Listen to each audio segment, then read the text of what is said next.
sudah. Beneran? Iya.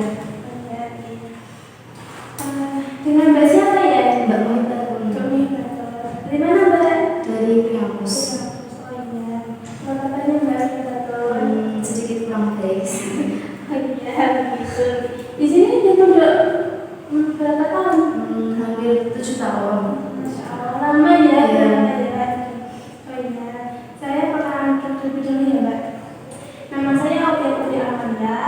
Di sini saya akan membuka sesi layanan konseling yang dimana nanti akan memecahkan permasalahan yang dialami oleh Bayu Baton. Gitu ya Mbak? Iya. Apakah Bayu Baton berkenan? Iya, saya berkenan. Oh iya, begitu. Sebelumnya saya sangat terima kasih ya Mbak Bayu Baton karena sudah berkenan ke sini mempercayakan saya sebagai konselor untuk bisa membantu memecahkan masalah yang terjadi Mbak Baton. Saya sampaikan pada durasi nanti proses konseling yang kita laksanakan kurang lebih dari 45 menit. Apakah Mbak Bayu Baton berkenan? Iya, saya berkenan. Sebelum kita memulai proses konseling ini, alangkah baiknya kita membaca bismillah terlebih dahulu. Bismillahirrahmanirrahim. Amin. Semoga dengan ucapan bismillah tadi kita akan lancar dalam melaksanakan proses konseling ini di kemudian hari. Sebelumnya, apakah Mbak Bayu pernah melaksanakan proses konseling? Belum Belum pernah ya? Oke, hari ini saya akan menjelaskan terlebih dahulu apa itu konseling. Jadi Mbak Bayu konseling itu adalah proses pemecahan masalah di mana nantinya ada konseling dan konselor, yang konselornya itu saya sendiri dan konselornya itu Mbak Bayu sendiri. Nanti di proses konseling ini bisa membantu memecahkan masalah yang dihadapi oleh Bayu ya. Di dalam konseling ini ada beberapa asas yang salah tiganya itu. Yang pertama ada asas keterbukaan, di mana nanti Mbak Bayu bisa menceritakan semuanya, gak usah ditutupi, gak usah merasa ragu atau risau untuk menceritakan keluhan yang dialami oleh Mbak Bayu. Yang kedua ada asas kerahasiaan.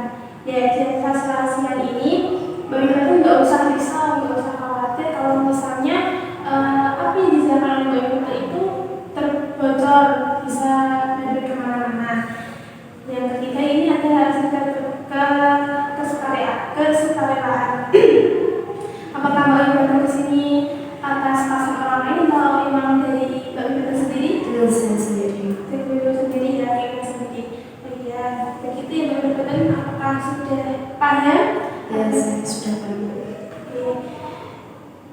Selanjutnya kita akan melaksanakan proses konseling ya Mbak Bayu. Ya. Masalah apa yang dihadapi oleh Mbak Bayu saat ini? Saya merasa semangat, saya merasa gelisah, saya merasa hafalan saya sedikit sulit. Ya. Jadi bagus sekali merasakan cemas, gelisah saat mengatakan gitu ya Mbak. Apa yang malah tak dialami bagaimana kok bisa sampai merasa seperti itu? Saya merasa lingkungan saya menghafal tuh sedikit baik lah, kalau mengatakan alhamdulillah baik, terus sekarang sedikit terganggu. Karena ada yang menghambat pikiran itu ya Mbak ya. Oke, jadi Mbak itu masalahnya karena sulit dalam menghafal Al-Quran. Jadi dalam proses konseling ini saya akan menggunakan pendekatan rasional emotif dan moral atau yang disebut dengan NLP, di mana pendekatan ini akan menanam pada perilaku, perasaan dan pikiran Bayu sendiri. Lalu tujuan dari pendekatan ini yaitu untuk menghilangkan cemas, rasa takut atau marah yang ada pada diri Mbak Bayu, seperti ya Mbak Bayu. Lalu dalam pendekatan ini saya sudah menggunakan teknik kognitif, di mana teknik kognitif ini untuk mengubah pikiran irasional menjadi rasional. Itu ya Mbak Mu.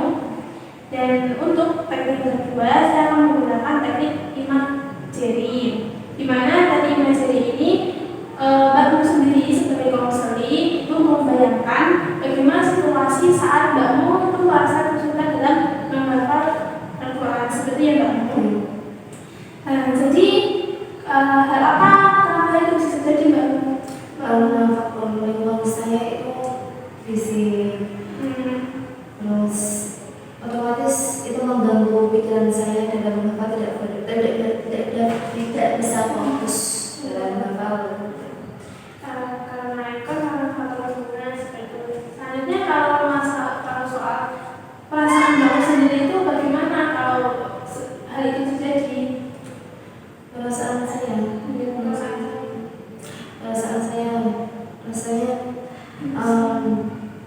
dokol, marah, merasa kayak ya emosi kan saya tidak bisa mengungkapkan itu, dan itu membuat saya malah terganggu, tidak bisa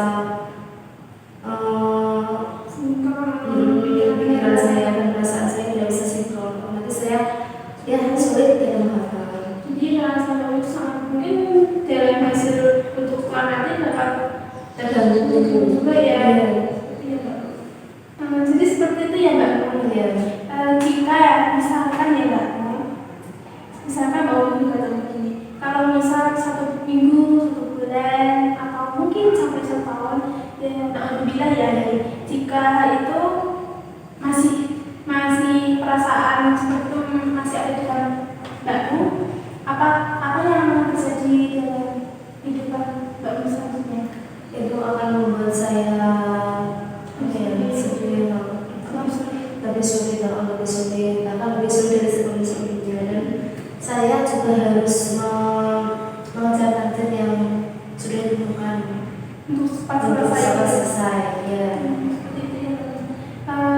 Selanjutnya perasaan seperti ini apakah berharga atau perlu untuk ditetapkan pada diri Mbak Mu sendiri? Ya, tidak. Saya juga harus merubah hal itu agar saya bisa kembali normal menghafal dan lebih cepat menghafal, dan pikiran dan hati saya bisa sinkron dan fokus. Oke, baik.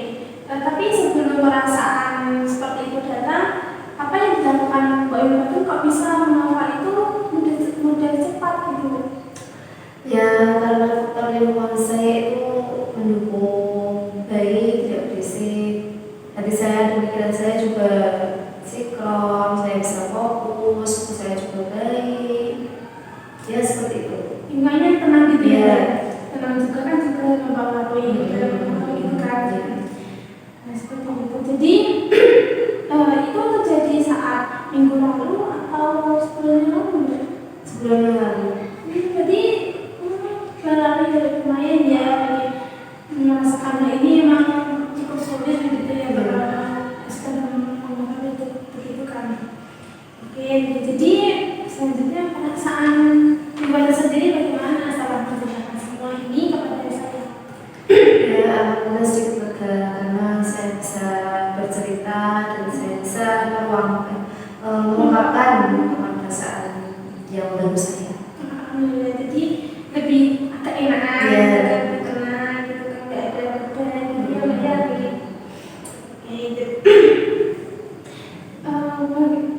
Seperti itu ya Mbak. Terus untuk Mbak Mu kan sudah merasa lega, tenang. Saya juga ucapkan terima kasih kepada Mbak Yunatu karena sudah mempercayakan saya sebagai konselor untuk bisa membantu membacakan masalah yang dihadapi oleh Mbak Mu sendiri melalui konsultasi ini. Lalu apakah untuk pekan depan Mbak Mu berkenan atau cukup sampai di sini dan melaksanakan konsultasi? Cukup sampai di sini saja. Cukup, berarti cukup ya Mbak? Jadi pekan besok sudah tidak ada konseling lagi ya? Semoga dengan proses konseling ini bisa sedikit menenangkan dan membantu Mbak Mu lebih semangat, menghafal dan menghilangkan